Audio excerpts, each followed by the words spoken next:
നമ്മൾ ഡ്രില്ലിങ് തീരുന്നു അല്ലേ? ഡ്രില്ലിങ്ങിൽ ഈ ഒരു സാധനം കൂടെ പറഞ്ഞിട്ടുണ്ടായിരുന്നു. പൈലറ്റ് ഡ്രില്ലിംഗ് എന്ന് പറഞ്ഞ സാധനം നമ്മൾ പഠിച്ചിട്ടില്ലായിരുന്നു. അതും കൂടെ നോക്കാം.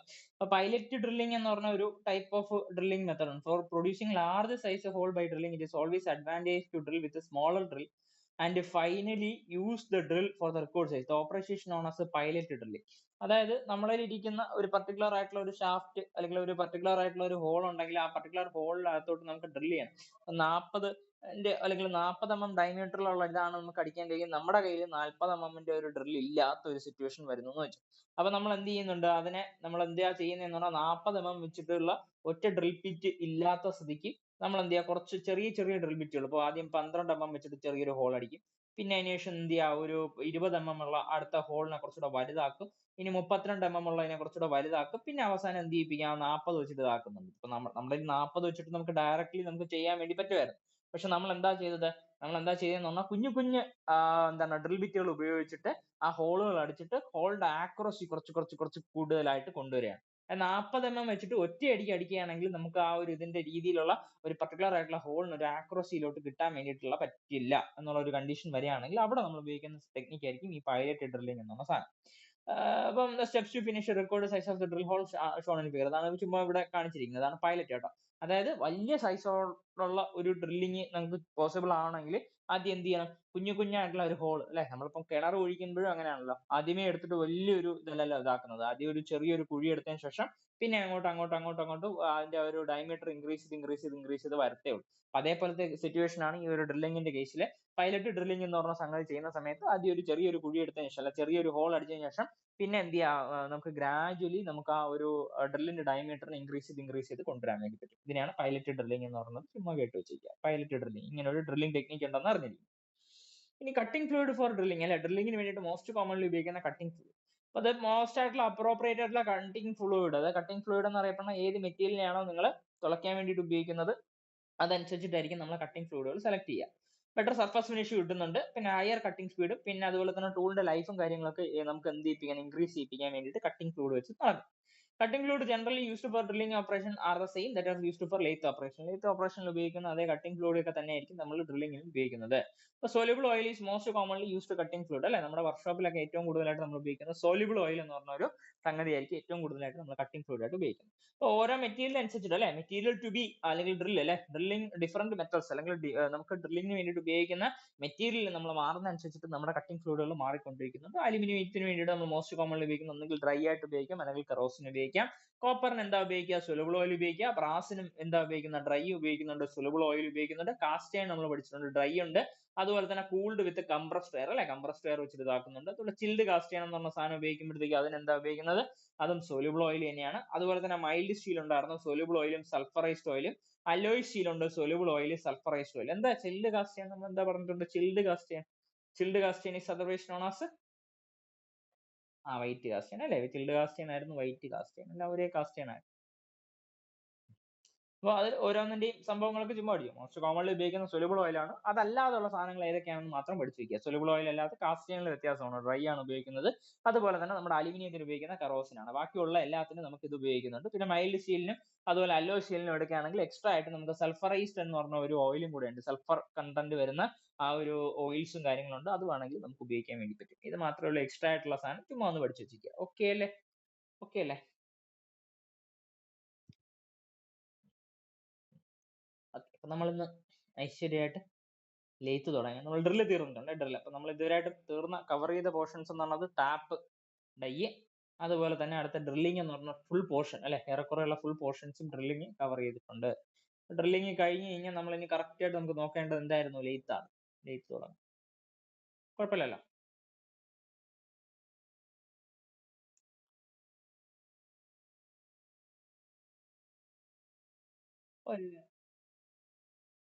അല്ല, ലെയ്ത്ത് തുടങ്ങാം, ലെയ്ത്തിലോട്ട് കയറാം. വേറെ എന്തെങ്കിലും ഉണ്ടോ?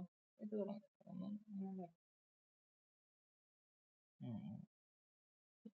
വേറെ നമുക്ക് ഇനി വെർനിയർ കാലിപ്പർ അങ്ങനെയുള്ള കാര്യങ്ങളെല്ലാം ഉണ്ട്. അത് നമുക്ക് അവസാനം പഠിച്ചാൽ മതി. മൈക്രോ അതാണ് മെഷർമെന്റ് ഓർക്കത്തില്ല, മെഷറിംഗ് ഡിവൈസ് എന്ന് പറഞ്ഞ സാധനം അത് അവസാനം എടുത്താൽ മതി. പിന്നെ നമ്മളിപ്പോ ഓരോ മെറ്റീരിയലായിട്ട് ഓരോ ദിവസം എടുക്കുന്നുണ്ട്. ടാപ്പ് ഡൈ,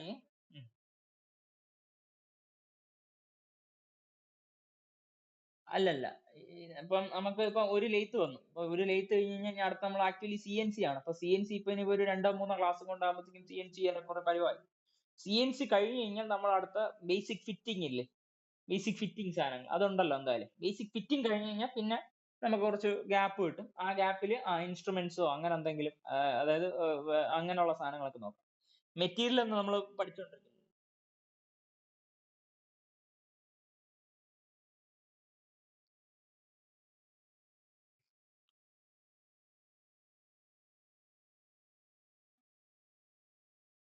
അത് അത് നോക്കാം. അത് ഞാൻ പറയാം. അത് വെറുപ്പിച്ച സാധനങ്ങളാണ്. അതെല്ലാം മറക്കുന്ന സാധനങ്ങളാണ്. അപ്പൊ അതൊക്കെ നമുക്കൊരു കുറച്ച് ഗ്യാപ്പ് ഇട്ടിട്ട് ചെയ്യാം. പിന്നെ ഗ്രൈൻഡിങ് ഉണ്ട്. ഗ്രൈൻഡിങ് എനിക്ക് ഓർമ്മയുണ്ട്. ഗ്രൈൻഡിങ് ഞാൻ പറഞ്ഞില്ലേ അവസാനം, അവസാനം നമുക്ക് ഗ്രൈൻഡിങ് ഞാൻ പറഞ്ഞ എഴുതി വെച്ചിട്ടുണ്ട്. നമ്മൾ എങ്ങനെയാണ് ചെയ്യുന്നതെന്നുള്ള സാധനത്തിൽ എഴുതി. ലെയ്ത്ത് കുറച്ച് വലിയ പോർഷനാണ്. അപ്പൊ നമ്മൾ ഇപ്പോഴേ എടുത്ത് തുടങ്ങിയാലേ നമുക്കൊരു തീരുമാനമാകത്തുള്ളൂ. അത് തീരുമാനമാകത്തുള്ളൂ. പിന്നെ ലെയ്ത്ത് എപ്പോഴും ഒരു ടച്ച് വേണം. ഇനി അങ്ങോട്ട് ടച്ച് വേണം. അതായത് ജൂലൈ പകുതിയായി. ജൂലൈ പകുതി മുതൽ ഓഗസ്റ്റ് ഫുള്ളും അതുപോലെ തന്നെ നമ്മുടെ സെപ്റ്റംബറിലെ അവസാനമൊക്കെ ആയിരിക്കും ഇതിന്റെ വരിക തോന്നുന്നു. അപ്പൊ സെപ്റ്റംബറിൽ നമ്മുടെ ഇന്റർവ്യൂ വരെ നമുക്ക് ലെയ്ത്തിന്റെ ടച്ച് വേണം. അപ്പൊ അതിന് വേണ്ടിയിട്ടാണ് ഇപ്പോഴേ നമ്മൾ സ്റ്റാർട്ട് ചെയ്യുന്നത്. ഒന്നരാടേ ഉള്ളൂ, എല്ലാ ദിവസവും വരുന്നില്ല ക്ലാസ്. അപ്പൊ അതുകൊണ്ട് നമുക്ക് അങ്ങനെ പോവാം. ഓക്കെ, നോക്കാം. ലെയ്ത്ത് പാർട്സും ലൂബ്രിക്കേഷൻ പോയിന്റ് നമ്മൾ ഇതിനകത്ത് എല്ലാം ഒന്നും പഠിക്കണ്ട. ലൂബ്രിക്കേഷൻ പോയിന്റ് നമ്മൾ അതിനകത്ത് പഠിച്ച പോലെ അത്രയൊന്നും പഠിക്കേണ്ട ആവശ്യമില്ല. വേണോ? വേണ്ടല്ലോ. എവിടെ ലൂബ്രിക്കേറ്റ് ചെയ്യണം എന്നുള്ള സാധനങ്ങളൊന്നും അറിയേണ്ട ആവശ്യമില്ല. നമ്മൾ അതിനകത്ത് ഒരു 10 28 പോയിന്റുകൾ ഓരോക്കെ എന്തൊക്കെ വായിച്ചു വെച്ചിട്ടുണ്ടായിരുന്നു. അത്രയൊന്നും പഠിച്ചില്ലെങ്കിലും ചുമ്മാ എന്താണെന്ന് മാത്രം അറിയാം. ലെയ്ത്തിന്റെ പാർട്സ്, ടൈപ്പ് ഓഫ് ലെയ്ത്ത്, അത്രയും കാര്യങ്ങൾ മിനിമം അറിഞ്ഞിരിക്കണം. ലെയ്ത്തിന്റെ ആദ്യത്തെ ഇൻട്രൊഡക്ഷനിൽ അറിയേണ്ട സാധനം ലെയ്ത്തിന്റെ പാർട്സ്, അതുപോലെ തന്നെ ടൈപ്പ് ഓഫ് ലെയ്ത്ത്, എത്ര ടൈപ്പ് ഓഫ് ലെയ്ത്തുകൾ ഉണ്ടെന്ന്. പിന്നെ അതിനുശേഷം മേജർ ആയിട്ട് നമ്മൾ ഉപയോഗിക്കുന്ന ഓരോ പാർട്സിന്റെയും സെപ്പറേറ്റ് ആയിട്ടുള്ള ലിസ്റ്റുകളും കാര്യങ്ങളും അറിഞ്ഞിരിക്കണം. അതുപോലെ തന്നെ ഇതിനകത്ത് ഗിയർ ചെയ്യിപ്പിക്കുന്ന മെക്കാനിസം, അതുപോലെ ത്രെഡിങ് ചെയ്യിപ്പിക്കുന്ന മെക്കാനിസം, അതുപോലെ തന്നെ ഇതിന്റെ ഫീഡ് കൺട്രോൾ ചെയ്യിപ്പിക്കുന്ന മെക്കാനിസം, ആ കാര്യങ്ങളെല്ലാം അറിഞ്ഞിരിക്കണം. ഫീഡ് ഷാഫ്റ്റ്, അതുപോലെ ലീഡ് സ്ക്രൂ, അതെല്ലാം വർക്ക് ചെയ്യിപ്പിക്കുന്ന കാര്യങ്ങളെല്ലാം അറിഞ്ഞിരിക്കണം. പിന്നെ അതിനുശേഷം വരുന്നത് ഓപ്പറേഷൻസും കാര്യങ്ങളും. പിന്നെ ഇതിനകത്ത് നമ്മൾ അറ്റാച്ച്മെന്റ് ആയിട്ട് ഉപയോഗിക്കുന്നത്, അക്സസറീസ് ആയിട്ട് ഉപയോഗിക്കുന്ന സാധനങ്ങൾ. ഇത്രയും കാര്യങ്ങളാണ് ഈ ലെയ്ത്തിനെ കുറിച്ച് നമ്മൾ ബേസിക് അറിയേണ്ട സാധനങ്ങൾ. അപ്പൊ ഇതിൽ നിന്ന് തന്നെ നമുക്ക് മാക്സിമം ക്വസ്റ്റ്യൻസുകൾ കിട്ടാനുള്ള സാധ്യത. കാരണം ലെയ്ത്തുമായിട്ട് ബന്ധപ്പെട്ട് ടേണിംഗിൽ നമ്മൾ ചെയ്യുന്ന സാധനം അല്ലെങ്കിൽ ലെയ്ത്തിലായിരിക്കും നമ്മൾ ഈ ടേണിംഗ് എന്ന് പറഞ്ഞ സംഗതി ചെയ്യുന്നത്. അപ്പം മിനിമം അല്ലെങ്കിൽ മാക്സിമം ആയിട്ടുള്ള എല്ലാ ക്വസ്റ്റ്യൻസും നമുക്ക് കിട്ടുന്നത് ലെയ്ത്തിൽ നിന്ന് തന്നെ ആയിരിക്കും കിട്ടുക. നോക്കാം. Turning is a machining process to bring the raw material to the required size and shape by a metal removal. This is done by feeding the cutting tool against the direction of rotation of work piece. അല്ലെ, അതായത് work piece ഇങ്ങനെ കറങ്ങിക്കൊണ്ടിരിക്കുന്നു, അതിന് against ആയിട്ട്, കറങ്ങുന്നതിന് against ആയിട്ടായിരിക്കും നമ്മൾ എന്ത് ചെയ്യുന്നത്, നമ്മുടെ കയ്യിൽ ഇരിക്കുന്ന ടൂൾ ഉണ്ട്, ആ ടൂളിനെ മുന്നോട്ട് കൊണ്ടുപോയി വെച്ചിട്ട് എന്ത് ചെയ്യിപ്പിക്കുന്നത്, ആ ഒരു കട്ടിങ് പോസിബിൾ ആക്കുന്ന ആ പ്രോസസ്സിനെ പറഞ്ഞ പേരായിരിക്കും ടേണിംഗ്. അപ്പൊ ടേണിംഗിൽ എന്താ ചെയ്യുന്നതെന്ന് പറഞ്ഞാൽ ഒരു 40 mm ഡയമീറ്റർ ആണ് നമ്മുടെ കയ്യിൽ വേണ്ടതെങ്കിൽ നമ്മളെ തന്നിരിക്കുന്ന വർക്ക് പീസ് ചിലപ്പോൾ ഒരു 50 65 mm ഉള്ള ഒരു ഡയമീറ്റർ ആയിരിക്കും. അതിനെ 40 mm കറക്കി കൊണ്ടുവരിക എന്നുള്ള രീതിയിലായിരിക്കും നമ്മൾ ടേണിംഗ് ചെയ്യിപ്പിക്കുന്നത്. ഇപ്പൊ ടേണിംഗ് മാത്രമല്ല നമ്മൾ ലെയ്ത്തിൽ ചെയ്യുന്നത്. ലെയ്ത്തിൽ ഒരുപാട് ടൈപ്പ് ഓഫ് ഓപ്പറേഷൻസ് ചെയ്യിപ്പിക്കുന്നുണ്ട് അല്ലേ. നമുക്ക് വേണമെങ്കിൽ എന്ത് ചെയ്യാം, സ്റ്റെപ്പ് അടിക്കാൻ വേണ്ടി പറ്റും, അങ്ങനെ സ്റ്റെപ്പ് ടേണിംഗ് എന്ന് പറയും. അതുപോലെ ഫേസിംഗ് എന്ന് പറഞ്ഞ ഓപ്പറേഷൻ ചെയ്യാൻ വേണ്ടി പറ്റും, പാർട്ടിംഗ് ഓഫ് ചെയ്യിപ്പിക്കാൻ വേണ്ടി പറ്റും, അണ്ടർ കട്ടിംഗ് ചെയ്യിപ്പിക്കാൻ വേണ്ടി പറ്റും. അങ്ങനെയുള്ള ഒരുപാട് ടൈപ്പ് ഓഫ് ഓപ്പറേഷൻസ് നമുക്ക് എന്തിൽ ചെയ്യിപ്പിക്കാൻ വേണ്ടി പറ്റും, നമ്മുടെ ലെയ്ത്തുകളിൽ ചെയ്യിപ്പിക്കാൻ വേണ്ടി പറ്റും. Done by feeding the cutting tool against the direction of rotation of work. Okay, the machine tool on which the turning is carried out is known as lathe. അപ്പം ലെയ്ത്ത് എന്ന് പറഞ്ഞാൽ ആക്ച്വലി എന്താ ചെയ്യുന്നത്, ടേണിംഗ്. അപ്പൊ നമ്മുടെ course ചെയ്യുന്ന turning അല്ലെങ്കിൽ Turner എന്ന് പറഞ്ഞ സാധനമായിരിക്കും. അപ്പം ടേണിംഗ് ചെയ്യിപ്പിക്കാൻ വേണ്ടി നമ്മൾ മോസ്റ്റ് കോമൺലി യൂസ് ചെയ്യുന്ന ഏത് ഇതാണെന്ന് വെച്ചിട്ടുണ്ടെങ്കിൽ നമ്മുടെ ഇരിക്കുന്ന ലെയ്ത്ത് ആയിരിക്കും. കൺസ്ട്രക്ഷണൽ ഫീച്ചേഴ്സ് ഓഫ് ലെയ്ത്ത് എന്നറിയപ്പെടുന്ന ലെയ്ത്തിന് എന്താ വേണ്ടത്, should have a provision to hold the cutting tool. Cutting tool വെക്കാൻ വേണ്ടിയിട്ട് ഒരു പ്രൊവിഷനും കാര്യങ്ങളും ആവശ്യമാണ്. And feed it against the direction of rotation. അപ്പം അതിനെ ഫീഡ് ചെയ്യിപ്പിക്കണം അല്ലെ, ആ കട്ടിംഗ് ടൂളിനെ മൂവ് ചെയ്യിപ്പിക്കാൻ വേണ്ടിയിട്ട് ഫീഡ് ചെയ്യിപ്പിക്കണം. ആ ഫീഡ് എന്നറിയപ്പെടുന്നത് നമ്മുടെ ഇരിക്കുന്ന വർക്ക് പീസ് റൊട്ടേറ്റ് ചെയ്യിപ്പിക്കുന്നതിന്റെ ഓപ്പോസിറ്റ് ഡയറക്ഷനിൽ നമുക്ക് ആ ഒരു കട്ടിങ് പോസിബിൾ ആക്കാനായിരിക്കും ഈ കാര്യങ്ങൾ ചെയ്യുന്നത്. To have a parts fixed and sliding to get a relative movement of the cutting tool with respect to the rotation of the work. അതായത് നമുക്ക് ഒരു സ്ലൈഡിംഗ് യൂണിറ്റ് വേണം, അതിനനുസരിച്ചിട്ട് relative movement of the cutting tool with respect to the rotation of the work അല്ലെ, work പീസിന്റെ ആ rotation ഇതാക്കുന്ന രീതിയിൽ ഒരു സ്ലൈഡിംഗ് യൂണിറ്റും കാര്യങ്ങളൊക്കെ ആവശ്യമാണ് അല്ലെ. ഒരു ബെഡ് ഉണ്ട്, ആ ബെഡിനകത്ത് ഗൈഡ് വേയും കാര്യങ്ങളും കൊടുത്തിട്ടുണ്ട്. അതേ ഗൈഡ് വേക്ക് പെയർ ആവുന്ന രീതിയിലായിരിക്കും നമ്മുടെ ഇരിക്കുന്ന എന്തായിരിക്കും, നമ്മളിൽ ഇരിക്കുന്ന ടൂൾ പോസ്റ്റ് ഉണ്ടെങ്കിൽ ആ ടൂൾ പോസ്റ്റിന്റെ ടോട്ടൽ സാധനങ്ങളെല്ലാം നമുക്ക് സാഡിൽ എന്നും ആപ്രോഡ് എന്നൊക്കെ പറഞ്ഞിട്ട് ടോട്ടലി ഇരിക്കുന്ന സാധനം ഉണ്ടല്ലോ, അത് അങ്ങോട്ടും ഇങ്ങോട്ടും മൂവ് ചെയ്യിപ്പിക്കാൻ വേണ്ടിയിട്ട് ആ കാരേജ് എന്ന് പറഞ്ഞ സംഗതി ഉണ്ടെങ്കിൽ ആ കാരേജ് അങ്ങോട്ടും ഇങ്ങോട്ടും മൂവ് ചെയ്യിപ്പിക്കാൻ വേണ്ടിയിട്ടുള്ള ഒരു പ്രൊവിഷനും കാര്യങ്ങളും ഉണ്ട്. അതൊക്കെ നമ്മൾ പിന്നെ വായിക്കുന്നതായിരിക്കും, ചുമ്മാ എഴുതി വെച്ചിട്ടുള്ളത്. To have the accessories and attachment for performing different operations. ഇപ്പൊ ഇതിനകത്ത് ഓരോ ഓപ്പറേഷൻസ് ഉണ്ട്. ചിലപ്പം നമുക്ക് ടേപ്പർ ടേൺ ചെയ്യിപ്പിക്കാൻ വേണ്ടിയിട്ടാണെങ്കിലും നമുക്ക് ഓരോ ടേപ്പർ ടേണിംഗ് ആയിട്ടുള്ള അറ്റാച്ച്മെന്റ് ഉണ്ട്. അതേപോലെ ഒരുപാട് ആയിട്ടുള്ള അറ്റാച്ച്മെന്റ് ഉണ്ട് അല്ലെ. സ്പിൻഡിലുണ്ട്, അതുപോലെ തന്നെ ഇതിനകത്ത് ടെയിൽ ഷോക്ക് ഉണ്ടെങ്കിൽ ടെയിൽ ഷോക്കിൽ നിങ്ങൾ വെക്കുന്ന അക്സസറീസ് അറ്റാച്ച്മെന്റും കാര്യങ്ങളൊക്കെ ഉണ്ട്. അപ്പൊ അങ്ങനെ ഡിഫറെന്റ് കൈൻഡ്സ് ഓഫ് അറ്റാച്ച്മെന്റുകളും കാര്യങ്ങളും കുറിച്ച് നമ്മൾ ഇതിനകത്ത് ഡിസ്കസ് ചെയ്യുന്നതായിരിക്കും. following are the main parts of വേറെ അല്ലല്ല അതല്ല ഇത് പ്രിക്കോഷൻ അല്ല, ഞാൻ ചുമ്മാ ഇത് അതായത് ഇതിന്റെ പ്രൊവിഷൻസ്, അതായത് ഒരു ലെയ്ത്തിനകത്ത് മിനിമം വേണ്ട സാധനങ്ങൾ എന്തൊക്കെയാണെന്നാണ് പറഞ്ഞത്. ആദ്യം വരുന്ന ടൂൾ വെക്കാൻ വേണ്ടിയിട്ടുള്ള സെറ്റപ്പും കാര്യങ്ങളും വേണം. ഓക്കെ, ടൂൾ വെക്കാൻ വേണ്ടി കട്ടിംഗ് ടൂൾ വെക്കാൻ വേണ്ടിയിട്ടും അതുപോലെ തന്നെ നമ്മുടെ കയ്യിലിരിക്കുന്ന വർക്ക് പീസ് കറങ്ങുന്നതിന് എഗെയിൻസ്റ്റ് ആയിട്ട് നമ്മുടെ എന്താണ് ആ ഒരു ടൂൾ മൂവ് ചെയ്യിപ്പിക്കാൻ വേണ്ടിയിട്ടുള്ള ഒരു പ്രൊവിഷൻ വേണം. അതുപോലെ തന്നെ ഫിക്സഡും സ്ലൈഡിംഗ് ആയിട്ടുള്ള യൂണിറ്റ് ആവശ്യമാണ് അല്ലെ, ഒരു ഫിക്സഡും സ്ലൈഡിംഗ് ആയിട്ടുള്ള യൂണിറ്റും കാര്യങ്ങളും ആവശ്യമാണ്. അത് വെച്ചിട്ടായിരിക്കും നമ്മൾ ബാക്കിയുള്ള യൂണിറ്റിനെ എല്ലാം സ്ലൈഡ് ചെയ്യിപ്പിക്കുന്നത്. അതായത് ഒരു ബെഡ് ഉണ്ട്, ലെയ്ത്ത് ബെഡിനകത്ത് കറസ്പോണ്ടിങ് ആയിട്ടുള്ള ഒരു വി ഗ്രൂവും കാര്യങ്ങൾ നിങ്ങൾ കൊടുക്കുന്നുണ്ട്. അത് ഇതിന്റെ പുറത്തൂടെ സ്ലൈഡ് ചെയ്യിപ്പിക്കുന്ന രീതിയിലായിരിക്കും ഒരു സാഡിലിന്റെ അറേഞ്ച്മെന്റ്, അതുപോലെ തന്നെ നമ്മളിരിക്കുന്ന ടൂൾ പോസ്റ്റിന്റെ അറേഞ്ച്മെന്റ് ആയിക്കോട്ടെ, അതുപോലെ തന്നെ നമ്മളിരിക്കുന്ന ടെയിൽ ഷോക്കിന്റെ അറേഞ്ച്മെന്റ് ആയിക്കോട്ടെ, അതെല്ലാം നമുക്ക് സ്ലൈഡിംഗ് യൂണിറ്റ് ആയിട്ട് ഉപയോഗിക്കുന്നുണ്ട്. ഇനി ഇതിനകത്ത് നിങ്ങൾ ഓരോ വർക്കിനനുസരിച്ചിട്ട് നമ്മളിൽ ഉപയോഗിക്കുന്ന അറ്റാച്ച്മെന്റുകൾ വ്യത്യാസമായിരിക്കും അല്ലെ. ചിലപ്പോൾ ഫിക്സഡ് റെസ്റ്റ് എന്നും അതുപോലെ തന്നെ നമ്മുടെ ഫോളോയിങ് സ്റ്റഡി എന്നൊക്കെ പറഞ്ഞിട്ട് ഓരോ അറ്റാച്ച്മെന്റും ആക്സസറീസും കാര്യങ്ങളുണ്ട്. അതുപോലെ അത് എന്തൊക്കെയാണെന്നുള്ള സംഭവം ആ സമയത്ത് പഠിക്കുന്നതായിരിക്കും. നമ്മളിപ്പം പഠിക്കുന്നതെന്ന് പറഞ്ഞാൽ അത്രയും അക്സസറീസിന്റെ ഒക്കെ ആവശ്യമുള്ള സാധനമായിരിക്കും നമ്മുടെ ലെയ്ത്ത് എന്ന് പറഞ്ഞ സാധനം. ഇതാണ് ചുമ്മാ, അതായത് പ്രിക്കോഷൻ അല്ല, എന്തൊക്കെ പ്രൊവിഷൻ ഉണ്ട് എന്നാണ് പറഞ്ഞിരിക്കുന്നത്. അതായത് നമ്മുടെ ലെയ്ത്ത് എന്ന് പറഞ്ഞ സാധനം കണ്ടു കഴിഞ്ഞാൽ ഇത്രയും കാര്യങ്ങളൊക്കെ ആയിരിക്കും മേജർ ആയിട്ട് വരുന്നത് എന്നാണ് പറയുന്നത്. അതായത് ഇതിൽ തന്നെ ചുമ്മാ അങ്ങ് പറഞ്ഞു പോവുകയാണ്, ഇത്രയും കാര്യങ്ങളാണ് വരുന്നത്. ഓക്കെ അല്ലേ? ഓക്കെ, അപ്പൊ ലെയ്ത്തിന്റെ ഓരോ പാർട്ടുകളായിട്ട് ഇവിടെ കൊടുത്തിരിക്കുന്ന ഹെഡ് സ്റ്റോക്ക് ഉണ്ട്, ടെയിൽ സ്റ്റോക്ക് ഉണ്ട്, കാരേജ് ഉണ്ട്, ക്രോസ് സ്ലൈഡ് ഉണ്ട്, കോമ്പൗണ്ട് സ്ലൈഡ് ഉണ്ട്, ബെഡ് ഉണ്ട്, ക്വിക്ക് ചേഞ്ച് ഗിയർ ബോക്സ് ഉണ്ട്, ലെഗ് ഉണ്ട്, ഫീഡ് ഷാഫ്റ്റ് ഉണ്ട്, ലീഡ് സ്ക്രൂ ഉണ്ട്. ഇത്രയും കാര്യങ്ങളായിരിക്കും നമ്മുടെ ലെന്തിയിരിക്കുന്ന ലെയ്ത്തിലുള്ളത്. നോക്കി ലെയ്ത്ത് എടുക്കുകയാണെങ്കിൽ നോക്കി, ഹെഡ് സ്റ്റോക്ക് ഉണ്ട്, ക്രോസ് സ്ലൈഡ് ഉണ്ട്, കോമ്പൗണ്ട് റെസ്റ്റ് ഉണ്ട്, ടെയിൽ സ്റ്റോക്ക് ഉണ്ട്, ലീഡ് സ്ക്രൂ ഉണ്ട്, ലെഗ് എന്ന് പറഞ്ഞ പോർഷൻ ഉണ്ട്, ഇനി ബെഡ് ഉണ്ട്, കാരേജ് ഉണ്ട്, ഫീഡ് ഷാഫ്റ്റ് ഉണ്ട്, ക്വിക്ക് ചേഞ്ച് ഗിയർ ബോക്സ് ഉണ്ട്.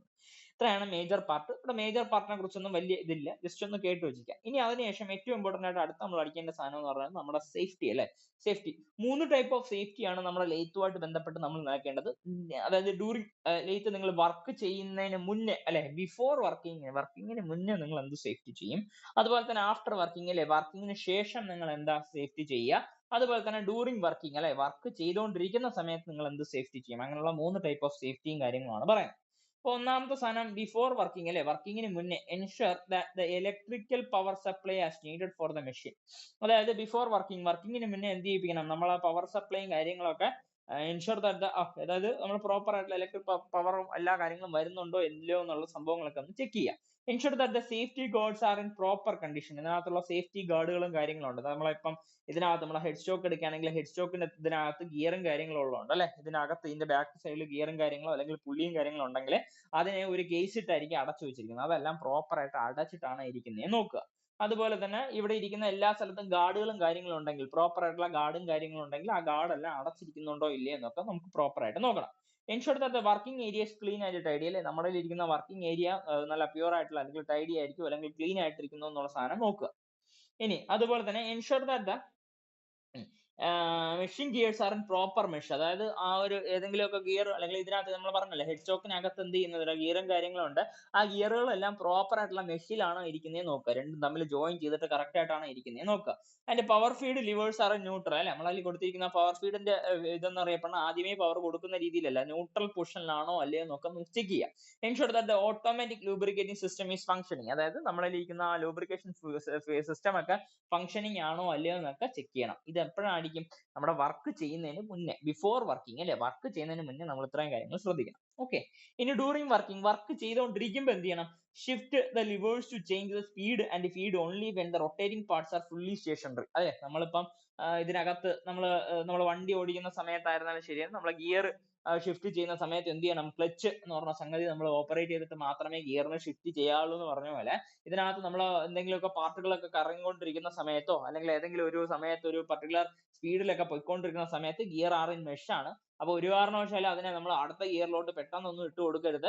അതായത് മൂവിങ് ആയിട്ടുള്ള പാർട്ടുകൾ എന്തെങ്കിലും ഉണ്ടെങ്കിൽ ആ പാർട്ട് ചെയ്യിക്കുന്ന സംഗതികൾ എന്ത് ചെയ്യിപ്പിക്കണം, ആ ഒരു മൂവിങ് റെസ്റ്റ് ആയതിനു ശേഷം മാത്രമേ എന്ത് ചെയ്യാൻ വേണ്ടി പാടുള്ളൂ, ലിവറും കാര്യങ്ങളും പിടിച്ച് വലിക്കാൻ വേണ്ടി പാടുള്ളൂ അല്ലെങ്കിൽ തിരിച്ച് റൊട്ടേറ്റ് ചെയ്യാൻ വേണ്ടി പാടുള്ളൂ എന്ന് പറയുന്നത്. ഇനി അടുത്ത apron not too loose with sleeves. Okay, അതായത് wear an apron not too loose with sleeves of the shirt folded അല്ലെ, നമ്മളതിൽ ഇരിക്കുന്ന ഒരു ഷർട്ടും കാര്യങ്ങളും ഉണ്ടെങ്കിൽ സ്ലീവ് മോസ്റ്റ് കോമൺലി നമ്മൾ പറയുന്നതെന്ന് അറിയപ്പെടുന്ന ഹാഫ് സ്ലീവ് ആയിരിക്കും ഇടാൻ പറയുന്നത്. പക്ഷെ ഫുൾ സ്ലീവ് ഇട്ട് കഴിഞ്ഞാൽ എന്ത് ചെയ്യിപ്പിക്കണം, ഓഫ് ദ ഷർട്ട് ഫോൾഡ് ചെയ്യല്ലേ, പ്രോപ്പർ ആയിട്ടുള്ള ഒരു ഫോൾഡിങ്ങും കാര്യങ്ങളും ഇട്ടിട്ട് ഓക്കെ, അത് പ്രോപ്പർ ആയിട്ടുള്ള ഒരു ഫോൾഡിങ്ങും കാര്യങ്ങളും വെച്ചിട്ട് വേണം നമ്മൾ എന്ത് ചെയ്യിപ്പിക്കാൻ, അവിടെ വർക്ക് ചെയ്യാൻ വേണ്ടിയിട്ട് വരാൻ വേണ്ടിയിട്ട്. അതുപോലെ തന്നെ നമ്മൾ പ്രോപ്പർ ആയിട്ടുള്ള ഒരു ആപ്രോൺ ഇടണം. ഭയങ്കര ലൂസ് ആയിട്ടുള്ള ആപ്രോണും കാര്യങ്ങളൊന്നും ഇടാൻ വേണ്ടി പാടില്ല. അപ്പം നല്ല ടൈറ്റ് ആയിട്ടുള്ള ഇടാൻ പാടില്ല എന്ന് പറഞ്ഞാൽ ഒരു മിഡ് റേഞ്ചിലുള്ള ഒരു ആപ്രോണും കാര്യങ്ങളും. ആപ്രോൺ എന്ന് പറഞ്ഞാൽ നമ്മൾ വിയറബിൾ ആയിട്ട് നമ്മൾ ചെയ്യുന്ന സംഭവമായിരിക്കും അല്ലെ, നമ്മൾ ഡ്രസ്സിന്റെ പുറത്തൂടെ ഇടുന്ന സംഗതി ആയിരിക്കും ആപ്രോൺ എന്ന് പറഞ്ഞാൽ. ഇനി avoid wearing rings and watches when working അല്ലെ, വർക്ക് ചെയ്യുന്ന സമയത്ത് നമ്മൾ വാച്ചും അതുപോലെ തന്നെ റിംഗും ഉണ്ടെങ്കിൽ അത് ഇടാതിരിക്കുക. ഇനി അതുപോലെ തന്നെ സേഫ്റ്റി ഷൂസ് ഇതാക്കണം അല്ലെ, നിങ്ങളുടെ കാലിൽ വരുന്ന ഇഞ്ചറി തടയാൻ വേണ്ടിയിട്ട് പ്രോപ്പർ ആയിട്ടുള്ള ഷൂസ് ഉണ്ട്, ആ ഷൂസും കാര്യങ്ങളും ഇടാൻ വേണ്ടി പറയുന്നത്. ഇനി remove the chips by a hook and use a brush to clear the. അപ്പം ഇതിനകത്ത് നമ്മളെ കൈ കൊണ്ടൊന്നും ഒരു കാരണവശാലും നമ്മുടെ ആ ചിപ്പ് ഉണ്ടെങ്കിൽ ആ ചിപ്പിനെ വാരി എടുത്ത് കളയാതിരിക്കുക. പകരം എന്ത് ചെയ്യണം, ഹൂക്കും ബ്രഷിന്റെയും ഹെൽപ്പോട് കൂടി വേണം ആ പ്രോപ്പർ ആയിട്ട് അതിൽ നിന്ന് വരുന്ന ടേൺ ചെയ്തിട്ട് വരുന്ന ആ ചിപ്പിനെയും കാര്യങ്ങളൊക്കെ റിമൂവ് ചെയ്യാൻ. കാര്യം എന്ന് പറഞ്ഞാൽ ഭയങ്കര ബ്രിസ്റ്റൽസ് ആയിരിക്കും അല്ലെ, കുഞ്ഞു കുഞ്ഞായിട്ടിരിക്കുന്ന സംഭവമായിരിക്കും, അത് കയ്യൊക്കെ അറവാനുള്ള സാധ്യതയുണ്ട്. അപ്പൊ അങ്ങനത്തെ സംഗതികൾ ഒരു കാരണവശാലും ചെയ്യാൻ വേണ്ടി പാടില്ല. അത് ഡ്യൂറിങ് വർക്ക് ചെയ്തുകൊണ്ടിരിക്കുമ്പോൾ ഉള്ള സേഫ്റ്റി എന്താണെന്ന് അറിഞ്ഞിരിക്കുക. ഇനി അതുപോലെ തന്നെ ആഫ്റ്റർ വർക്കിംഗ്, വർക്ക് ചെയ്തതിന് ശേഷം എന്ത് ചെയ്യണം, വർക്ക് ചെയ്തതിന് ശേഷം എന്ത് ചെയ്യുക, clean the machine with brush and wipe the cotton waste അല്ലെ. ഇതിപ്പം നമുക്ക് ഓരോ വർക്ക് ചെയ്തതിന് ശേഷവും, അതായത് ഇന്നത്തെ ദിവസത്തെ ഷിഫ്റ്റ് കഴിഞ്ഞിട്ടുണ്ടെങ്കിൽ നമ്മൾ എന്ത് ചെയ്യണം, നമ്മൾ ചെയ്യുന്ന സംഭവം എന്ന് പറഞ്ഞത് ഇതിന് ഫുള്ളി ഒന്ന് ക്ലീൻ ചെയ്തിടുക. ഇനി oil the bed base and lubrication points അല്ലെ, നമ്മുടെ ലൂബ്രിക്കേഷൻ പോയിന്റ്സും കാര്യങ്ങളും ഉണ്ടെങ്കിൽ അതിനെ പ്രോപ്പർ ആയിട്ട് ലൂബ്രിക്കേഷനും കാര്യങ്ങളും ഇടുക. അതുപോലെ തന്നെ ഓയിൽ ബെഡ് ബേസ് ഉണ്ടെങ്കിൽ ആ ബെഡ് ബേസിനെ പ്രോപ്പർ ആയിട്ട് ഓയിൽ ഇട്ട് കൊടുക്കുക. Clean the precision instrument and hand them over to the inspector for safe keeping. അത് പിന്നെ അതിനുശേഷം എന്ത് ചെയ്യിപ്പിക്കും, നമ്മൾ എടുത്തുകൊണ്ട് വന്നിരിക്കുന്ന പല എക്യുപ്മെന്റ്സ് ഉണ്ടല്ലേ, ചിലപ്പം സ്റ്റീൽ റൂൾ എടുത്തുകൊണ്ട് വന്നിരിക്കാം, അല്ലെങ്കിൽ വെർനിയർ കാലിപ്പർ എടുത്തുകൊണ്ടിരിക്കാം. അപ്പൊ അങ്ങനെയുള്ള കുറെ എക്യുപ്മെന്റ്സ് ഒക്കെ നമ്മുടെ അതിൽ എടുത്തോട്ട് നമ്മൾ കൊണ്ടുവന്ന് വെച്ചിട്ടുണ്ടായിരിക്കും. ചിലപ്പോൾ ഫയലും കാര്യങ്ങളൊക്കെ കൊണ്ടുവന്നിട്ടുണ്ട്. അതെല്ലാം നമ്മൾ എന്ത് ചെയ്യുക, ക്ലീൻ ചെയ്തതിന് ശേഷം ആരാണോ നമ്മുടെ ഇൻചാർജ് ഉണ്ടെങ്കിൽ ആ ഇൻചാർജിന്റെ കൊണ്ട് കൊടുക്കാൻ വേണ്ടി നോക്കുക. അതെല്ലാം ആഫ്റ്റർ വർക്കിംഗ് ആണ്. ഇനി clean the cutting tools and place them in there respective places. അത് പിന്നെ കട്ടിംഗ് ടൂളുകളും കാര്യങ്ങളും ഉണ്ടെങ്കിൽ, ഇപ്പം തൊട്ട് മുമ്പ് നമ്മൾ പറഞ്ഞ മെഷറിംഗ് ടൂൾസ് ആണെങ്കിൽ ഇപ്പം നമ്മൾ പറയുന്ന കട്ടിംഗ് ടൂൾസ് ഉണ്ടെങ്കിൽ കട്ടിംഗ് ടൂൾസിനെല്ലാം പ്രോപ്പർ ആയിട്ട് എവിടെയാണോ എടുത്തിരിക്കുന്നത് അവിടെ തന്നെ കൊണ്ടുവന്ന് വെച്ച് കൊടുക്കുക. ഇനി clean the area surrounded by wiping the spilt oil and coolant and remove the swarf. അപ്പൊ പിന്നെ ഞാൻ പറഞ്ഞതെന്ന് പറഞ്ഞാൽ നേരത്തെ കിട്ടിയിരിക്കുന്ന ആ ചിപ്പും കാര്യങ്ങളൊക്കെ ഉണ്ടെങ്കിൽ അല്ലെ, ചുറ്റുപാടൊക്കെ ചിപ്പും കാര്യങ്ങളൊക്കെ തെറിച്ച് പോയിട്ടുണ്ടെങ്കിൽ അതിനെ നമ്മൾ എന്ത് ചെയ്യിപ്പിക്കണം, റിമൂവ് ചെയ്യിപ്പിക്കാൻ വേണ്ടിയാണ് പറയുന്നത്. ഇത് എത്രയാണ് നമ്മൾ എന്തിലോട്ട് വരുന്നത്, നമ്മുടെ സേഫ്റ്റിയിൽ പറയുന്നത്. അത്രയും ക്ലിയർ അല്ലേ സേഫ്റ്റി, അതായത് പാർട്സിനെ കുറിച്ച് ചുമ്മാ ഒരു ധാരണ പറഞ്ഞു, പിന്നെ സേഫ്റ്റി പറഞ്ഞു. ഓക്കെ അല്ലേ, പോയാ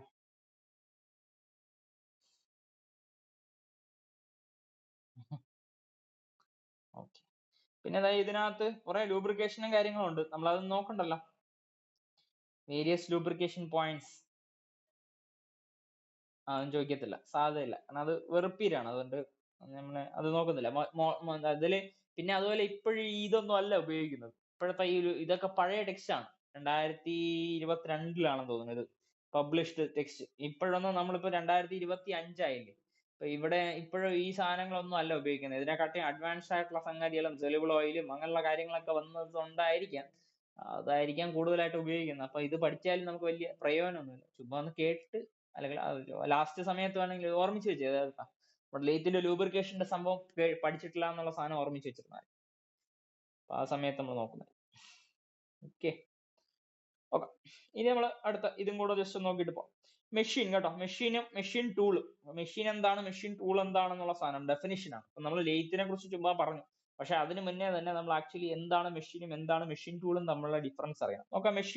machine is a device that perform relative operation to produce desired product. It can be stitching a cloth with a sewing machine, പിന്നെ producing a component in forging press, or it is most produced production using CNC machine tool. A machine tool is defined as a power-driven machine capable of holding, supporting the work and a tool at the same time, directing or guiding the cutting tool or job, or to perform various metal cutting operations to produce various shape and size. നോക്കാം, machine ടൂളും നമ്മളുടെ ഡിഫറൻഷൻ ആണ് കൊടുത്തിരിക്കുന്നത്. Machine എന്ന് പറഞ്ഞു കഴിഞ്ഞാൽ ഒരു particular ഓപ്പറേഷന് വേണ്ടിയിട്ട് മാത്രം നമ്മൾ ഉപയോഗിക്കുന്ന സാധനമായിരിക്കും. എക്സാമ്പിൾ ആയിട്ട് അവർ പറഞ്ഞിരിക്കുന്ന വേറെ കുറെ എക്സാമ്പിൾ ഉണ്ട്, പക്ഷെ നമ്മൾ പഠിക്കുന്ന ഒരു എക്സാമ്പിൾ എന്ന് അറിയപ്പെടുന്ന വാഷിംഗ് മെഷീൻ. വാഷിംഗ് മെഷീൻ എന്ന് പറഞ്ഞാൽ അതിനകത്തൂടെ ഉള്ള സംഭവം തുണി നനയ്ക്കുക, അതിനെന്ത് ചെയ്യിപ്പിക്കാനാകും അല്ലെ, കഴുകി ഉണക്കി എടുക്കുക എന്നുള്ള രീതിയിലുള്ള നമ്മുടെ കൂടെ ഒരൊറ്റ പർപ്പസിന് വേണ്ടിയിട്ട് മാത്രമാണ് നമ്മുടെ മെഷീൻ എന്ന് പറഞ്ഞ സംഗതി ഉപയോഗിക്കുന്നത്. അതേസമയം മെഷീൻ ടൂൾ എന്ന് പറഞ്ഞാൽ അങ്ങനെയല്ല. നമ്മളെ കയ്യിൽ ഒരു വർക്ക് പീസ് കാണും. ആ വർക്ക് പീസിനെ അതിനകത്ത് ഹോൾഡ് ചെയ്യാൻ വേണ്ടി പറ്റും. പോരാത്തതിന് ആ വർക്ക് പീസിനെ പിടിച്ച് കട്ട് ചെയ്യാൻ വേണ്ടി പറ്റും by the help of tool അല്ലെ. എന്നിട്ട് ടൂളിനെ നിങ്ങൾ പല രീതിയിൽ പല ടൂളുകളും വെച്ചിട്ട് അതേ ഇതിൽ തന്നെ നിങ്ങൾക്ക് ഡിഫറെന്റ് ഷേപ്പിലൊക്കെ കട്ട് ചെയ്തെടുക്കാൻ വേണ്ടി പറ്റും. ഇതിനെ പറഞ്ഞ പേരായിരിക്കും മെഷീൻ വിത്ത് ടൂൾ. അതിനാണ് മെഷീൻ ടൂൾ എന്ന് പറഞ്ഞ സാധനം പറയുന്നത്. ക്ലിയർ അല്ലേ? Machine and machine tool. ഇതൊക്കെ കുഞ്ഞു ക്ലാസ്സിലൊക്കെ നമുക്ക് അല്ലെങ്കിൽ നല്ലൊരു ചോദ്യമായിട്ടൊക്കെ ചോദിക്കാൻ വേണ്ടി പറ്റുന്ന ഒരു സംഭവമാണ്. എന്താണ് മെഷീൻ, എന്താണ് മെഷീൻ ടൂൾ എന്നൊക്കെ പറഞ്ഞിട്ടുവാണെങ്കിൽ ഇന്റർവ്യൂവിന് ചോദിക്കാൻ വേണ്ടി പറ്റുന്ന നല്ലൊരു ക്വസ്റ്റ്യൻ ആണ്. അപ്പൊ അങ്ങനെയുള്ള സാധനം ഇതിലെ സെന്റൻസുകളൊക്കെ അങ്ങനെ പഠിച്ചു വെച്ചിരുന്നാലും നല്ലതാണ്. അപ്പൊ മെഷീൻ എന്താണെന്ന് ക്ലിയർ ആയെന്ന് തോന്നുന്നു. മെഷീൻ ടൂൾ ഒന്നുകൂടെ വേണമെങ്കിൽ പറയാം. പർട്ടിക്കുലർ ഓപ്പറേഷന് വേണ്ടിയിട്ട് മാത്രം, അതായത് ഒരു പർട്ടിക്കുലർ ഓപ്പറേഷൻ മാത്രമേ അതിനകത്ത് ചെയ്യാൻ വേണ്ടി പറ്റത്തുള്ളൂ. അതിനകത്ത് ഇനിയിപ്പോ കട്ടിംഗ് ടൂളോ അങ്ങനെയുള്ള കാര്യങ്ങളൊന്നും വെക്കാൻ വേണ്ടി പറ്റത്തില്ല മെഷീനകത്ത്. അത് ഒരു മെഷീൻ കട്ടിംഗ് ടൂൾ എന്ന് പറഞ്ഞ ഒരു സംഗതി ഒന്നും നമുക്ക് അങ്ങനെ ഇതാക്കാൻ പറ്റില്ല. ഇതിപ്പം അവരിപ്പം ഒരു സംഗതി പറയുന്നത് സ്വീയിങ് മെഷീൻ ആണ് അല്ലെ. നമ്മുടെ ഇരിക്കുന്ന സ്വീയിങ് മെഷീൻ എടുക്കുകയാണെങ്കിൽ അതിനകത്ത് നമ്മൾ കട്ടിംഗ് ടൂൾ എന്ന് പറഞ്ഞ സംഗതി അല്ലെങ്കിൽ അങ്ങനെ സെപ്പറേറ്റ് ആയിട്ടുള്ള ഇതൊന്നും വെക്കുന്നില്ലല്ലോ. അതിനകത്ത് ആ സൂചി അല്ലെങ്കിൽ നൂല് എന്നുള്ള രീതിയിൽ മാത്രമല്ലേ വെക്കുന്നത്. പർട്ടിക്കുലർ ഓപ്പറേഷൻ മാത്രമേ ഇതാക്കുന്നുള്ളൂ. ഇപ്പം ഫോർജിങ് പ്രസ് എന്ന് പറഞ്ഞ സംഗതി എടുക്കുകയാണെങ്കിൽ ആ ഫോർജിൽ ഉപയോഗിക്കുന്ന ഒരു പ്രസ് ആണല്ലോ. ഫോർജിങ് പ്രസ് എന്ന് പറഞ്ഞ സംഗതി ഉപയോഗിക്കുകയാണെങ്കിൽ അതൊരു മെഷീനാണ്. അതായത് പ്രസ് ചെയ്യിപ്പിക്കാൻ മാത്രമേ അതിനകത്ത് ചെയ്യാൻ വേണ്ടി പറ്റില്ല. അതിനകത്ത് ഇനിയിപ്പോ വേറെ ഡിഫറെന്റ് ഓപ്പറേഷൻസ് ഒന്നും ചെയ്യാൻ വേണ്ടി പറ്റത്തില്ല. പക്ഷെ മെഷീൻ ടൂളിൽ ഡിഫൈൻ ചെയ്തിരിക്കുന്ന സമയത്ത് ഇതൊരു പവർ ഡ്രിവൺ ആയിട്ടുള്ള മെഷീൻ ആണ്. അപ്പൊ അതിനകത്ത് പലതരത്തിലുള്ള സംഗതികൾ നിങ്ങൾക്ക് ചെയ്യാൻ വേണ്ടി പറ്റുന്നതാണ് പറയുന്നത്. പലതരത്തിലുള്ള കാര്യങ്ങളൊക്കെ ചെയ്യാൻ വേണ്ടി പറ്റും. ഹോൾഡ് ചെയ്യിപ്പിക്കാൻ, സപ്പോർട്ടിങ് ദ വർക്ക് അല്ലെ. വർക്കിനെ ഹോൾഡ് ചെയ്യിപ്പിക്കാൻ, വർക്കിനെ സപ്പോർട്ട് ചെയ്യിപ്പിക്കാൻ വേണ്ടിയുള്ള സിസ്റ്റം കാണും. അതുപോലെ തന്നെ ടൂളിനെ സപ്പോർട്ട് ചെയ്യിപ്പിക്കാനും ടൂളിനെ ഹോൾഡ് ചെയ്യിപ്പിക്കാൻ വേണ്ടിയുള്ള സിസ്റ്റം കാണും. അതുപോലെ തന്നെ directing guiding the cutting tool or job both to perform various metal cutting operation to produce various shape and sizes. അപ്പൊ ഇത് ഉപയോഗിച്ചിട്ട് നിങ്ങൾക്ക് ഒരുപാട് ഷേപ്പും ഒരുപാട് സൈസസിലും ഒക്കെ ഉള്ള കാര്യങ്ങളൊക്കെ നിങ്ങൾക്ക് ഇതിനകത്ത് ചെയ്യാൻ വേണ്ടി പറ്റും. അത്തരത്തിലുള്ള സാധനമായിരിക്കും ഡ്രില്ലിംഗ് മെഷീൻ ടൂൾ എന്ന് പറയുന്നത്. അല്ലെങ്കിൽ ഡ്രില്ലിംഗ് എന്ന് വെറുതെ മെഷീൻ ടൂൾ എന്ന് പറയുന്ന സാധനം ഇതാണ്. അപ്പൊ ഈ മെഷീൻ ടൂളിനകത്ത് വരുന്ന സാധനമായിരിക്കും നമ്മുടെ ലെയ്ത്ത്, മില്ലിങ്, പ്ലാനർ എന്ന് പറഞ്ഞ സംഗതി, അതുപോലെ തന്നെ ഷേപ്പർ ഒക്കെ കേട്ടിട്ടില്ലേ. ഷേപ്പർ, പ്ലാനർ, അതെല്ലാം മെഷീൻ ടൂളിനകത്തായിരിക്കും വരും. ഓക്കെ, മെഷീനകത്ത് വരുന്ന സാധനമായിരിക്കും സീയിങ് മെഷീൻ. ഇപ്പൊ ഫോർജിങ് പ്രസ് എന്ന് പറഞ്ഞ സാധനം കണ്ടു. അതുപോലെ ഡ്രില്ലിങ് നമ്മൾ ഡ്രില്ലിംഗ് മെഷീൻ എന്നായിരിക്കും പറയുന്നത്. അതിനകത്ത് പക്ഷെ ഒരുപാട് ഓപ്പറേഷൻസ് ചെയ്യാൻ വേണ്ടി പറ്റുമോ എന്ന് ചോദിച്ചു കഴിഞ്ഞാൽ അങ്ങനെ ചെയ്യാനില്ല. നമുക്ക് ഡ്രിൽ എന്ന് പറഞ്ഞ സാധനം അല്ലേ ചെയ്യാൻ വേണ്ടി പറ്റും. നമ്മൾ ഒരുപാട് ഓപ്പറേഷൻ പഠിച്ചിട്ടുണ്ട്. കൗണ്ടർ സിങ്കിങ് എന്നൊക്കെ പറഞ്ഞിട്ട് ഒരുപാട് ഓപ്പറേഷൻ കേട്ടിട്ടുണ്ട്. പക്ഷെ അതെല്ലാം പറയുന്നത് മെഷീൻ എന്നുള്ള രീതിയിലായിരിക്കും പറയുന്നത്. മെഷീൻ ടൂളിനെക്കാട്ടി മെഷീൻ എന്നുള്ള രീതിയിലായിരിക്കും പറയുന്നത്.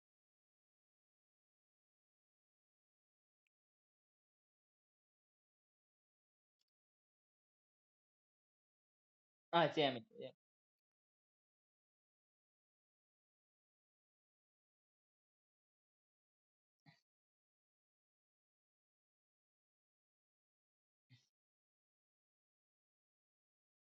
ഒരു പ്രോഡക്റ്റ് എടുക്കാൻ അത് എന്ന് പറഞ്ഞ ഒരു ഭാഗമായെന്നേ ഉള്ളൂ. അതായത് ഒരു പർട്ടിക്കുലർ പ്രോസസ്സിന്റെ ഒരു ഭാഗമാണെന്ന് മാത്രമേ ഉള്ളൂ. അത് പ്രസ് ചെയ്യാൻ വേണ്ടി മാത്രമല്ലേ പറ്റത്തുള്ളൂ. ഫോർജിങ് പ്രസ് എന്ന് പറഞ്ഞ സാധനമാണ്. അത് നമ്മൾ ഹാമറിന് അതെ അതെ അത് മാത്രം ചെയ്ത് കഴിഞ്ഞാൽ നമുക്കൊരു പർട്ടിക്കുലർ ഓപ്പറേഷൻ ആയിട്ട് അത് പറയാൻ പറ്റില്ല. അതെല്ലാം ഒരു ഒരു ഒരു പർട്ടിക്കുലർ ഇതിന്റെ സെക്ഷന്റെ ഒരു ഭാഗമാണ്. അത് മാത്രമേ പറയാൻ വേണ്ടി പറ്റത്തുള്ളൂ. ഓക്കെ, ഇനി അതിനുശേഷം അടുത്ത അവർ പറയുന്ന സാധനം fundamentals of machine tool. Machine tool എന്താണെന്നുള്ള സാധനം ഒരു ഐഡിയ കിട്ടിയിട്ടെങ്കിൽ അതിന്റെ ഫണ്ടമെന്റൽ എന്താണെന്ന് പറയുന്നത്. ഈ machine tool is a device that utilises electrical energy for shaping and sizing product by removing excess material in the form of chip with the help of cutting tool. കുറച്ചുകൂടെ best ആയിട്ട് അവർ പറഞ്ഞിരിക്കുകയാണ്. അതായത് നമ്മുടെ ഇരിക്കുന്ന ഒരു മെഷീൻ ടൂൾ നിങ്ങൾ എടുക്കുകയാണെങ്കിൽ ആ മെഷീൻ ടൂൾ വർക്ക് ചെയ്യുന്നത് അറിയപ്പെടുന്നത് അതിനകത്ത് ഒരു കട്ടിംഗ് ടൂൾ വെച്ചിട്ടുണ്ട്. ആ കട്ടിംഗ് ടൂൾ നമ്മുടെ ഇരിക്കുന്ന വർക്ക് പീസിന്റെ പുറത്തൂടെ കയറ്റി പോകുന്ന സമയത്ത് എന്ത് ഫോം ചെയ്യുന്നുണ്ട്? It's in the form of ചിപ്പുകൾ ഫോം ചെയ്യുന്നുണ്ട്. കട്ട് ചെയ്തിട്ട് ചിപ്പുകൾ ഫോം ചെയ്തിട്ടുണ്ടെങ്കിൽ അത്തരത്തിലുള്ള സാധനത്തിനെ വേണമെങ്കിൽ എന്തെന്ന് പറയാം? മെഷീൻ ടൂൾ എന്ന് പറയാം. Machine tools are used for producing components at rapid rate അല്ലെ. ആ മെഷീൻ ടൂളുകൾ ഉപയോഗിച്ചിട്ട് നമ്മുടെ ഇൻഡസ്ട്രിയിൽ എടുക്കുകയാണെങ്കിൽ വേരിയസ് ടൈപ്പ് ഓഫ് കമ്പോണന്റുകൾ നമുക്ക് ഇതിനകത്ത് ഉണ്ടാക്കിയെടുക്കാൻ വേണ്ടി പറ്റും. Optimum productivity for the machine tool calls four A fairly high degree of skill. അപ്പം ഈ മെഷീൻ ടൂൾ മാത്രം ഉപയോഗിച്ചിട്ട് കാര്യമില്ല അല്ലെ. മെഷീൻ ടൂൾ മാത്രം ഉപയോഗിച്ചിട്ട് കാര്യമില്ല. അതിനകത്ത് നമുക്ക് എന്തിനേയും കൂടെ ആവശ്യമാണ്? ഒരു സ്കിൽഡ് ലേബറിന്റെയും കൂടെ ആവശ്യമാണ്. അവരും കൂടെ ഉണ്ടായിരുന്നാൽ മാത്രമേ അല്ലെ, ഇതും കൂടെ ഉണ്ടായിരുന്നാൽ മാത്രമേ എന്ത് ചെയ്യത്തുള്ളൂ? നമ്മൾ പറയുന്ന ഒരു ടൈപ്പ് ഓഫ് പ്രോഡക്റ്റ് നമുക്ക് ഉണ്ടാക്കിയെടുക്കാൻ വേണ്ടി പറ്റത്തുള്ളൂ. ഇനി properly carried operations are capable of producing large number of compounds at fairly rapid rate. അപ്പം ആ ഒരു ആള് അല്ലെ, നമുക്ക് നല്ല രീതിയിലുള്ള ഒരു ഓപ്പറേറ്ററും കാര്യങ്ങളും കൂടെ ഉണ്ടെങ്കിൽ നമുക്ക് എന്ത് ചെയ്യിപ്പിക്കാൻ, നമുക്ക് ഭയങ്കര റാപ്പിഡ് ആയിട്ടുള്ള റേറ്റിൽ നമ്മൾ പറയുന്ന ഒരു പ്രോഡക്റ്റ് കറക്റ്റ് രീതിയിൽ ഉണ്ടാക്കിയെടുക്കാൻ വേണ്ടി പറ്റും. ഇത് മെഷീനെ കൊണ്ട് പറ്റത്തില്ല, പകരം മെഷീൻ ടൂൾ ഉണ്ടായിരുന്നാലേ പറ്റത്തുള്ളൂ. അതാണ് പറയുന്നത്. ഓക്കെ അല്ലേ? മെഷീൻ ടൂൾ ഉണ്ടായിരുന്നാലേ പറ്റത്തുള്ളൂ. മെഷീൻ ടൂളിനകത്ത് അവർ പറയുന്നതെന്ന് അറിയപ്പെടുന്ന മെഷീൻ ടൂൾ ഉപയോഗിച്ചിട്ട് നിങ്ങൾ ഈ വർക്കും കാര്യങ്ങളൊക്കെ ചെയ്യുകയാണെങ്കിൽ ചിപ്പ് റിമൂവൽ ചെയ്തിട്ടായിരിക്കും ഈ മെഷീൻ ടൂൾ വർക്ക് ചെയ്യുക ആക്ച്വലി. ഓക്കെ ആണോ? നോക്കാം. മെഷീൻ ടൂളുകൾ ഉപയോഗിച്ചിട്ട് നിങ്ങൾ എന്താ ചെയ്യാൻ വേണ്ടി പോകുന്നത് എന്നുള്ള സാധനമാണ് അടുത്ത പറയുന്നത്. മെഷീൻ ടൂളുകൾ ഉപയോഗിച്ചിട്ട് വേണമെങ്കിൽ എഗെയിൻ നിങ്ങൾക്ക് മെഷീൻ ടൂളുകൾ ഉണ്ടാക്കാൻ വേണ്ടി പറ്റും. അതാണ് അടുത്ത സെന്റൻസ് ചെയ്തിരിക്കുന്നത്. മെഷീൻ ടൂളുകൾ ഉപയോഗിച്ചിട്ട് എഗെയിൻ മെഷീൻ ടൂളുകൾ ഉണ്ടാക്കാൻ വേണ്ടി പറ്റും. Machine tools and machines are two different things.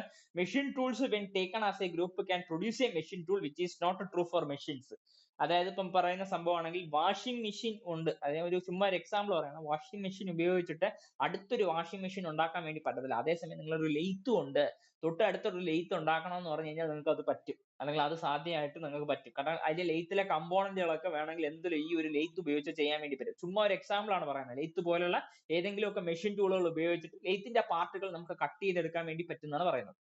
Lathe ഉണ്ടാക്കി എടുക്കാൻ വേണ്ടിയിട്ട് ഇപ്പൊ ലെയ്ത്തിന്റെ ബെഡ് ഒക്കെ ചിലപ്പോൾ കട്ട് ചെയ്യണം എന്നുള്ള സാധനം ആണെങ്കിൽ നിങ്ങൾ നേരെ പിടിച്ചിട്ട് ഒരു മെഷീൻ ടൂളിനായിരിക്കും നിങ്ങൾ യൂസ് ചെയ്യുക. ലെയ്ത്തിനെ ഉപയോഗിച്ച് ലെയ്ത്തിനെ തന്നെ ചെയ്യിപ്പിക്കാനല്ല പറയുന്നത്. ലെയ്ത്തിനകത്തുള്ള ഓരോ കമ്പോണന്റുകൾ, ഇപ്പം പുതിയൊരു ലെയ്ത്തിനെ അസംബിൾ ചെയ്യണമെങ്കിൽ അവിടത്തേക്ക് വേണ്ടിയിട്ട് നിങ്ങൾ എന്ത് ചെയ്യിപ്പിക്കാൻ വേറെ എവിടെയെങ്കിലും, അല്ലെങ്കിൽ നമ്മൾ പറയുന്ന ലിസ്റ്റ് ഓഫ് മെഷീൻ ടൂളുകൾ ഉപയോഗിച്ച് ലെയ്ത്ത് ഒരു മെഷീൻ ടൂളാണ്. അതായത് ഒരു പുതിയ ലെയ്ത്ത് ഉണ്ടാക്കണമെങ്കിൽ നമ്മൾ കുറെ മെഷീൻ ടൂളിന്റെ ഒരു അസംബ്ലി അല്ലെങ്കിൽ കുറെ മെഷീൻ ടൂളുകൾ ഉപയോഗിച്ചിട്ട് അതിന്റെ പാർട്ടുകൾ ഡിസൈൻ ചെയ്ത് അതിന്റെ പാർട്ടുകൾ കട്ട് ചെയ്തിട്ടായിരിക്കും ഈ ഒരു സാധനം ഉണ്ടാക്കിയെടുക്കാന്ന് പറഞ്ഞത്. അതേസമയം മെഷീനകത്ത് അങ്ങനെ ഒരു സാധനം പോസിബിൾ അല്ല എന്നാണ് പറയുന്നത്. ഒരു മെഷീൻ ഉപയോഗിച്ചിട്ട് തൊട്ടടുത്ത മെഷീൻ ഉണ്ടാക്കാൻ വേണ്ടി പറ്റത്തില്ല. അതേസമയം ഒരു മെഷീൻ ടൂൾ ഉപയോഗിച്ചിട്ട് പുതിയൊരു മെഷീൻ ടൂളിനെ ഉണ്ടാക്കാൻ വേണ്ടി പറ്റും. അതാണ് കൺസെപ്റ്റ്. ഓക്കെ അല്ലേ? ഒരു മെഷീൻ ടൂൾ ഉപയോഗിച്ചിട്ട് തൊട്ടടുത്ത മെഷീൻ ഓപ്പറേഷൻ മാത്രമേ ഉള്ളൂ.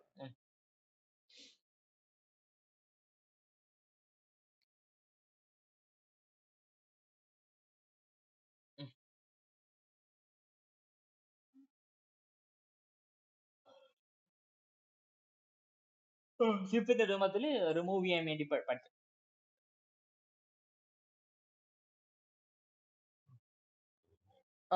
സ്വിങ് ഇതൊക്കെ പറഞ്ഞ സ്വിങ് നമ്മൾ അല്ലാതെയുള്ള സാധനങ്ങൾ പറഞ്ഞാൽ മതി. അപ്പോഴാ മെഷീൻ കറക്റ്റ് ആയിട്ട് മനസ്സിലാവത്തുള്ളൂ. അപ്പൊ നോക്കിയേ, മെഷീൻ ടൂളിന് എക്സാമ്പിൾ ആയിട്ട് ഇവന്മാർ കൊടുത്തിരിക്കുന്ന സാധനം എന്ന് അറിയപ്പെടുന്ന lathe, milling machine, shaping machine, slaughter. നമ്മളിപ്പോ ഓൾറെഡി കണ്ടായിരുന്നു അല്ലെ, ലെയ്ത്ത് ഉണ്ട്, മില്ലിംഗ് മെഷീൻ. പക്ഷെ പറയുമ്പോൾ മെഷീൻ എന്നാ പറയുന്നത് അല്ലേ. ലെയ്ത്ത് മെഷീൻ, ലെയ്ത്ത് എന്ന് ചുമ്മാ പറയും. അതേസമയം മില്ലിംഗ് മെഷീൻ എന്നായിരിക്കും പറയാം. മില്ലിംഗ് മെഷീൻ ടൂൾ ആണ് ആക്ച്വലി, പക്ഷെ മില്ലിംഗ് മെഷീൻ എന്നായിരിക്കും പറയാ. ഷേപ്പിംഗ് മെഷീൻ ഉണ്ട്, സ്ലോട്ടർ ഉണ്ട് കേട്ടോ. അത് അതിന്റെ കൂടെ നമ്മൾ പറഞ്ഞു വരുന്നത് ഇങ്ങനെയാണ്, പക്ഷെ ആക്ച്വലി അത് മെഷീൻ ടൂളുകളാണ്. അതിന് എക്സാമ്പിൾ ആണ്. ഓക്കെ അല്ലേ? ഇനി എല്ലാ മെറ്റൽ വർക്കിംഗ്, അതാണ് തൊട്ട് മുന്നേ നമ്മൾ പറഞ്ഞത്. ഡ്രില്ലിംഗ് ഒക്കെ നിങ്ങൾ എടുക്കുന്ന സമയത്ത് ഇപ്പം drawing die, extruder, rolling machine, ഇങ്ങനെയുള്ള കുറേ സാധനങ്ങളൊക്കെ നമുക്ക് ഓൾറെഡി ഒരു മെഷീനിങ് ഓപ്പറേഷൻ പോലെയൊക്കെ തോന്നുമെങ്കിലും അതൊരിക്കലും മെഷീൻ ടൂൾ അല്ല. Okay, every metal working machine cannot be called as machine tool merely because it removes material. അതായത് അത് മെറ്റീരിയൽ റിമൂവ് ചെയ്താലും ചില മെഷീനുകൾ നമ്മൾ നോക്കിക്കഴിഞ്ഞാൽ, ചില സംഗതികൾ നമ്മൾ നോക്കിക്കഴിഞ്ഞാൽ, ചിലപ്പോൾ നോക്കി ഇവിടെ എഴുതിക്കുന്നത് ഫോർജിങ് ചെയ്യിപ്പിക്കുന്ന ഹാമറുകൾ ചെറിയ എമൗണ്ടിൽ അവിടെ മെറ്റലിനെ റിമൂവ് ചെയ്യാൻ വേണ്ടി പറ്റും. അതുപോലെ ഡ്രോയിങ് ചെയ്യിപ്പിക്കുന്ന ഡൈകൾ അല്ലെ, ഡ്രോയിങ് ഡൈസ് എന്ന് പറഞ്ഞ സാധനം. അതുപോലെ തന്നെ എക്സ്ട്രൂഡർ ഉണ്ട് അല്ലെ, എക്സ്ട്രൂഡർ അല്ലെ, കുഞ്ഞു കുഞ്ഞായിട്ടുള്ള നമ്മുടെ ഇരിക്കുന്ന ഒരു വയറിനെ എക്സ്ട്രൂഡ് ചെയ്യുക എന്നൊക്കെ പറയത്തില്ലേ, അല്ലെങ്കിൽ ഡയമീറ്ററിലോട്ട് ആക്കുക. അതായത് ആ ഒരു എക്സ്ട്രൂഡർ ഉപയോഗിച്ചിട്ട് അതിനകത്ത് ഒരു ഒറ്റ പർട്ടിക്കുലർ ഓപ്പറേഷനെ ചെയ്യാൻ വേണ്ടി പറ്റത്തുള്ളൂ. അതുപോലെ റോളിംഗ് മെഷീൻ അല്ലെ, ആ റോളിംഗ് മെഷീൻ എന്ന് പറഞ്ഞാൽ രണ്ട് റോളുകളുടെ ഇടയ്ക്ക് വീണ്ടും എന്ത് ചെയ്യുക, ഇങ്ങനെ ഒരു ബാർ നിങ്ങൾ പറഞ്ഞു വയ്ക്കുകയാണെങ്കിൽ ആ ബാറിന്റെ വേണമെങ്കിൽ ഡയമീറ്റർ കുറയ്ക്കാൻ വേണ്ടി പറ്റും. അപ്പൊ ഇതിനകത്ത് ആ കൂടെ ഒരു ഒറ്റ ഓപ്പറേഷനെ ചെയ്യാൻ വേണ്ടിയിട്ട് ആ റോളിംഗ് മെഷീൻ കൊണ്ട് പറ്റത്തുള്ളൂ. ഏതായിരിക്കും? ആ ബാറിന്റെ ഡയമീറ്റർ കുറയ്ക്കുക എന്ന് മാത്രമായിരിക്കും ആ റോളിംഗ് മെഷീൻ വെച്ചിട്ട് നമുക്ക് ചെയ്യാൻ വേണ്ടി പറ്റുക.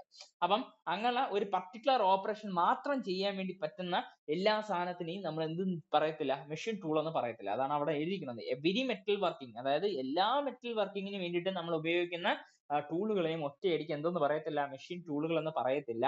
അപ്പൊ അതിന് എക്സാമ്പിൾ ആയിട്ട് ഇവിടെ കൊടുത്തിരിക്കുന്ന സാധനമായിരിക്കും ഫോർജിങ് ഹാമർ. ഫോർജിങ് ഹാമറിന്റെ ആ കൂടെ യൂസ് എന്നറിയപ്പെടുന്നത് ഹാമർ അല്ലെ, ഒരു അടിച്ച് പരത്തുക എന്ന് മാത്രമേ ഉള്ളൂ.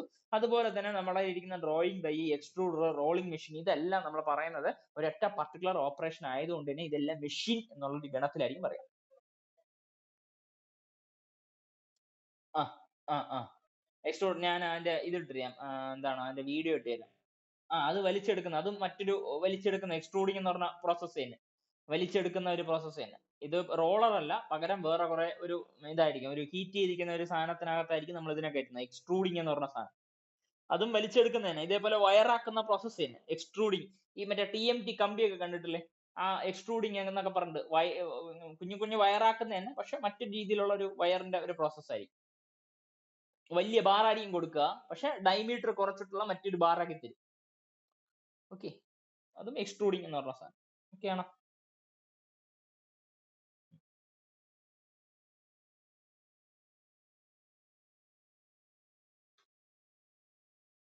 ഒരു മിനിറ്റ്.